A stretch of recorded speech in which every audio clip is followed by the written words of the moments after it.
की शुरुआत होती है 1947 में वेनिस को दिखाते हुए, जहाँ पर एक बाज कुछ परिंदों के बीच आकर बैठ जाता है और फिर अचानक उनमें से एक परिंदे पर हमला करके उसे खा जाता है। ये दरअसल एक सपना था जो हरक्यूल नाम का एक डिटेक्टिव देख रहा था, जिसे देखते ही चौंक कर उसकी आंख खुल गई। इसके बाद हरक्यूल तैयार होकर घर से बाहर निकलता है, जहाँ पर उससे मिलने वाले बहुत सारे लोगों की भीड़ लगी हुई थी, जो अपने अपने केसेस को हल करवाने के लिए हरक्यूल के पास आए थे, क्योंकि हरक्यूल ऐसे केसेस हल करता था जिनकी मिस्ट्री कोई भी हल ना कर सके। पर यहाँ वो किसी से नहीं मिलता, क्योंकि अब वो रिटायर्ड हो चुका था, काम करना उसने छोड़ दिया था। और लोगों में से एक लड़का हरक्यूल के पीछे ही आता रहता है, जिसे आकर एक पुलिस ऑफिसर रोकता है। उसने लड़के को मुक्का मारकर नीचे गिरा दिया, क्योंकि इसे हरक्यूल की हिफाजत की जिम्मेदारी मिली थी। अब हरक्यूल जब नाश्ता कर रहा था तो उसका ऑफिसर आकर बताता है कि सर, आपसे मिलने एक लड़की आई है। उसका कहना है कि वो आपकी दोस्त है और उसने ये सेब दिखाने को कहा है। जो कहकर वो हरक्यूल को सेब दिखाता है, जिसे उसने पहचान लिया। असल में ये लड़की सच में हरक्यूल की दोस्ती थी। ये काफी वक्त के बाद मिल रही थी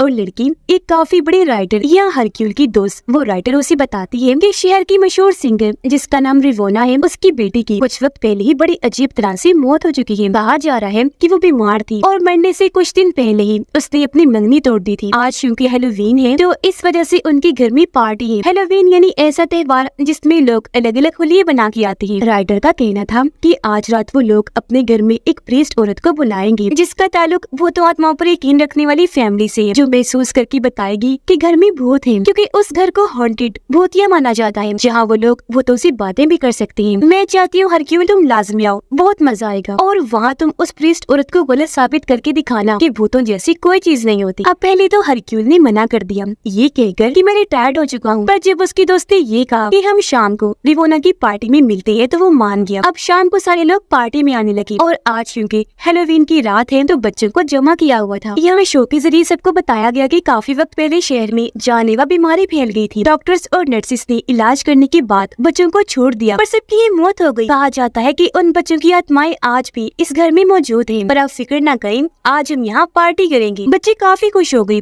और सब लोग एंजॉय करने लगे। अब रिवोना की सर्वेंट एक बच्चे से आकर मिली जो यहाँ के डॉक्टर का बेटा था। सर्वेंट ने उसे पूछा कि आप यहाँ क्यों और किसके साथ आए हो बेटा? जिस पर डॉक्टर का बेटा कहता है कि मुझे और मेरे पापा को पार्टी में रिवोना ने ही बुलाया है। जिस पर सर्वेंट हाँ में सर हिला देती है। फिर सर्वेंट आकर राइटर और हरक्यूल से मिली। यहाँ राइटर फिर से हरक्यूल को बताने लगी कि रिवोना की बेटी की मौत इसी घर में हुई थी, जिसका नाम एलिसिया था। कहा जाता है कि इस घर में जिन बच्चों की आत्माएं हैं उन्होंने एलिसिया को अपने कब्जे में ले लिया था, फिर उसे मार पीट कर छत से गिराकर मार दिया था। ये सुनकर हरक्यूल कहता है कि गलत है, भूतों आत्माओं जैसी कोई चीज नहीं होती। डॉक्टर का बेटा ऊपर आकर अपने डैड से मिला, जो काफी डरे घबराए लग रही थी। कुछ देर के बाद यहाँ रिवोना सबसे आकर मिलती है। कहने लगी कि मैं अपनी बेटी की मौत की वजह और राज को जानना चाहती हूँ, जिसके लिए मैं कुछ भी कर सकती हूँ। कुछ ही देर में यहाँ प्रीस्ट भी अपने साथियों के साथ आ गई, जिसने अजीब तरह का मास्क पहन रखा था। रिवोना उसे कहती है कि मैंने ऊपर सारी तैयारी कर दी है, तुमने जो रिचुअल जादू करनी है, आत्माओं से बात वगैरह वो कर सकती हो। प्रीस्ट कहती है कि मुझे यहाँ नीचे भी आत्माएं महसूस हो रही हैं। ये सुनकर हरक्यूल सामने आकर कहता है कि मैं भूतों वगैरह पर यकीन नहीं करता, साबित करो ये बात। यहाँ भूत है। जिसके अगले ही पल वहाँ अजीब सीन हो जाता है। एक झूमर जोर से नीचे आके गिरता है। ये देखकर सारे काफी घबरा गए। बच्चों को फौरन वहाँ से निकाल दिया जाता है और अब ये लोग ऊपर जाने लगे, ऊपर वाला कमरा चेक करने के लिए, जहाँ रास्ते में डॉक्टर खड़े हुए थे। उनके बारे में सर्वेंट हरक्यूल को बताने लगे। ये पहले आर्मी में डॉक्टर हुआ करते थे, पर वहाँ सोल्जर्स की बुरी हालत देखकर ये परेशान रहने लगे। इन्हें एक ऐसी बीमारी हो गई, ये डिप्रेशन का शिकार हो गई। यही वजह है कि हर वक्त ऐसे खोए खोए रहती है। और रिवोना की बेटी एलिसिया भी जब बीमार थी तब भी यही उसकी देखभाल किया करती थी। ये लोग ऊपर वाले कमरे के पास आए, जिसकी चाबी से रिवोना के पास ही थी। उसने ताला खोला तो ये अंदर गई। ये असल में एलिसिया का कमरा था, जिसमें उसका काफी सारा पुराना सामान पड़ा हुआ था, जिन सबको हरक्यूल गौर से देखने लगा। सर्वेंट उसे बताती है कि रिवोना अपनी बेटी एलिसिया से बहुत प्यार करती थी। दोनों माँ बेटी इसी घर में रहती थी। रिवोना ने अपनी सिंगिंग से खूब पैसा कमाया। एलिसिया जब बड़ी हुई तो उसे अपने दोस्त से प्यार हो गया। दोनों ने मंगनी कर, पर धीरे धीरे इस घर का असर एलिसिया पर पड़ना शुरू हो गया। उसे भूत दिखने लगी थी। वो काफी डरी रहा करती थी। उस बेचारे की हालत तो मुझसे भी नहीं देखी जाती थी। फिर एक दिन भूतों ने उसे काफी मारा,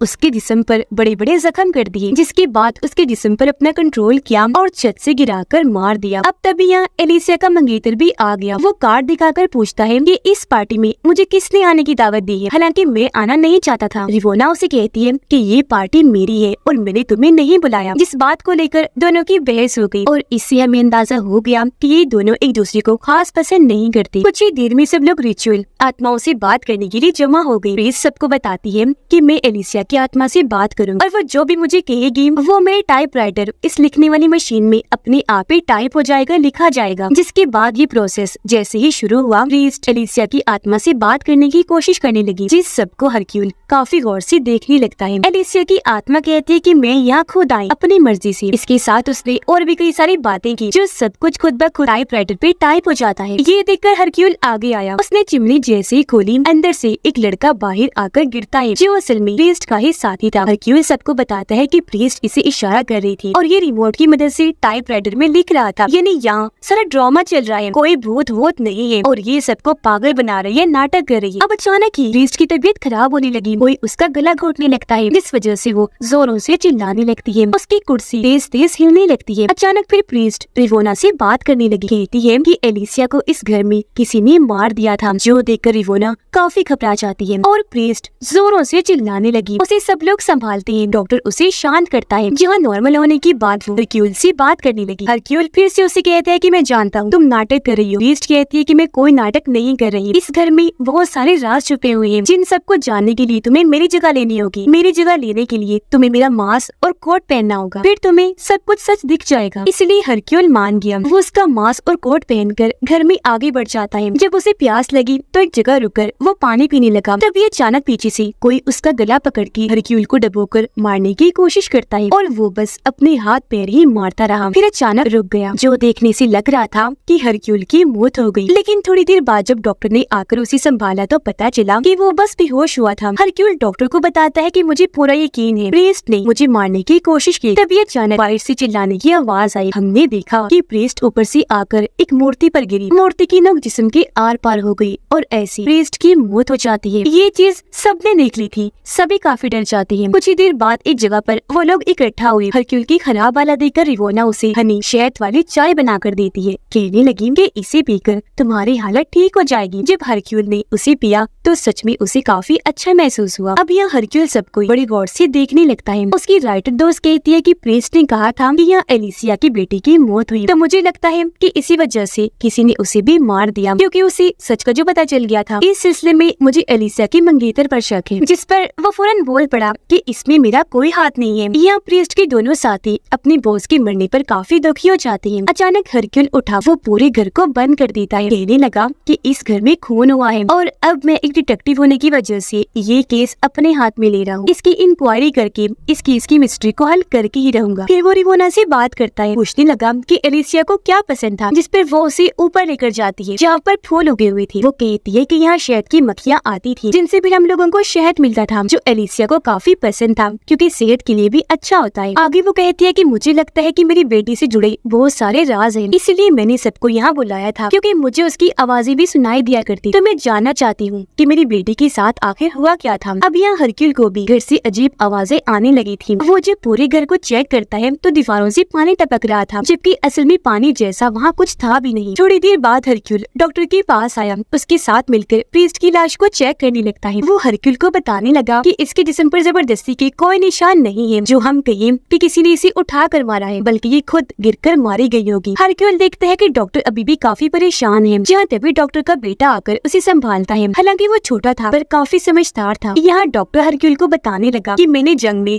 खून खराबा तो देखा ही, जहाँ पर मेरी आंखों के सामने बहुत सारे सोल्जर्स को मार दिया गया था, पर जब मैं यहाँ आया तो एलिसिया के साथ भी मैंने कुछ ऐसे ही देखा। वो बेचारी एक तो बीमारी की वजह से तकलीफ में तड़पा करती थी, ऊपर से उसे वो दिखाई दिया करती थी और मैं जाकर उस वक्त एलिसिया की भी कोई मदद नहीं कर सका। हालांकि जब वो तड़पती थी मुझे बहुत तरस आता था, पर वो सब कुछ मेरे लिए समझ पाना काफी मुश्किल हुआ करता था। तभी यहाँ हरक्यूल को भी अजीब महसूस होने लगा। वो यहाँ से वॉशरूम जाता है। जब शीशे के सामने खड़ा था तो उसे अपने पीछे एलिसिया का भूत दिखाई देता है, जो काफी भयानक लग रही थी। घबराते हुए हरक्यूल ने पीछे मुड़कर देखा तो वहाँ कोई भी नहीं था। उसे घबराया हुआ देखकर यहाँ डॉक्टर का बेटा आ जाता है, जो इस वक्त एक किताब पढ़ रहा था। वो हरक्यूल से पूछता है, आप ठीक तो हो? जिस पर उसने हाँ कहा। फिर वो डॉक्टर के बेटे से भी कहता है कि जो किताब तुम पढ़ रहे हो ये काफी बेहतरीन है। जिसके बाद हरक्यूल वहाँ से नीचे आया, आसपास की हर चीज चेक करने लगता है। उसे एक छोटी लड़की दिखाई दी जो डरी हुई साइड में छुपी खड़ी थी। हरक्यूल उसे कहता है कि बेटा बाहर आ जाओ, तुम्हें डरने की जरूरत नहीं है, कुछ नहीं होगा। अचानक वहाँ राइडर आ गई, जो हरक्यूल से पूछती है, आप किससे बात कर रहे हो? वो कहता है कि इस बच्ची से। अब जब हरक्यूल ने पलटकर वहाँ देखा तो वहाँ पर बच्ची थी ही नहीं, जिस वजह से दोनों को ही काफी हैरत हुई। अचानक इन्हें अजीब तरह की आवाजें आने लगी, जो सब सब कोई आ रही थी, जिन आवाजों का पीछे करते करते ये बेसमेंट में आ जाती है, जहाँ पर उन सब बच्चों की लाशें बहुत ही बुरी हालत में पड़ी थी, जिनकी उस जानलेवा बीमारी की वजह से मौत हो गई थी, वो गल सड़ गई थी। यहाँ डॉक्टर का बेटा भी सबको बताता है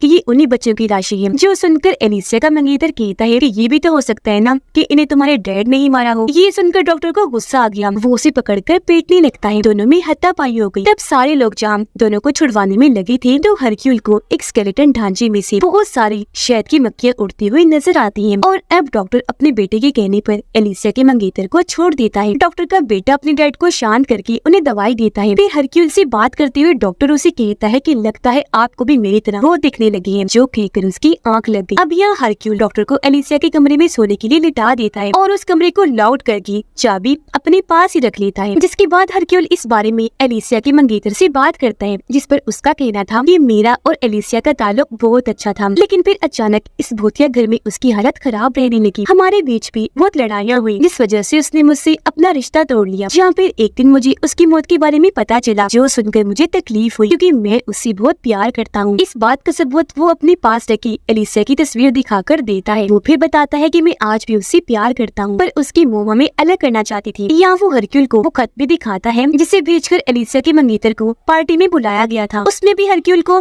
सेब की झलक दिखाई देती है, जिसके साथ ही उसे अजीब महसूस होने लगा। राइटर ने जब देखा कि हरक्यूल अजीब महसूस कर रही है, तो वो उन्हें बाहर ले आई, जहाँ तभी उनकी बैठने के लिए हरक्यूल का ऑफिसर कुर्सी लेकर आता है, जिस पर हरक्यूल ने उसे ही बिठा दिया। वो भी अपनी राइटर दोस्त को वहाँ पड़े सेब दिखाकर कहता है कि तुम्हें सेब कुछ ज्यादा ही पसंद है, मुझे पता है, और एलिसिया के मंगेतर के खत में भी मैंने सेब की झलक देखी थी, तो मुझे लगता है कि उसी पार्टी में तुमने ही बुलाया था। जिसके साथ यहाँ बहुत सारी चीजें साफ होती है। हरक्यूल अपने ऑफिसर साथी को कहता है कि जब एलिसिया मरी थी तुम यहाँ आए थी ना, तुमने उसकी लाश पानी में से निकाली थी, है ना? जिस पर वो हाँ में जवाब देता है। ये सुनकर हरक्यूल कहता है कि इसका मतलब तुम दोनों मुझे यहाँ लाने वाले हो और सब कुछ तुम पहले से ही जानते थे। वो राइटर को कहता है कि तुम्हारा तो मुझे यहाँ लाने का मकसद ये होगा ना कि तुम मुझे गलत साबित करो, जो मैं कहता हूँ कि भूत वूत नहीं होते, जबकि असल में तुम्हें भी भूतों पर यकीन है कि वो होते हैं। बात यही है, पर तुमने ऐसा क्यों किया ये मुझे नहीं पता, अब तुम ही बता दो वजह। जिस पर राइटर कहती है कि हाँ तुमने सही अंदाजा लगाया, मैं तुम्हें गलत साबित करना चाहती थी जो तुम कहती हो कि भूत नहीं होते, क्योंकि मैंने जो 3 नॉवेल्स लिखे थे वो फेल ही गए थे, और इस बार अगर मैं तुम जैसी इतनी बड़ी डिटेक्टिव को झूठा साबित करती, मैं काफी मशहूर हो जाती। ये सारी बातें सुनकर हरक्यूल उस पर इल्जाम लगाता है कि तुमने प्रीस्ट को मारा है, जिस पर वो साफ साफ मना करती है कि नहीं, उसकी मौत में मेरा कोई हाथ नहीं है, मैंने सिर्फ मशहूर होने के लिए ही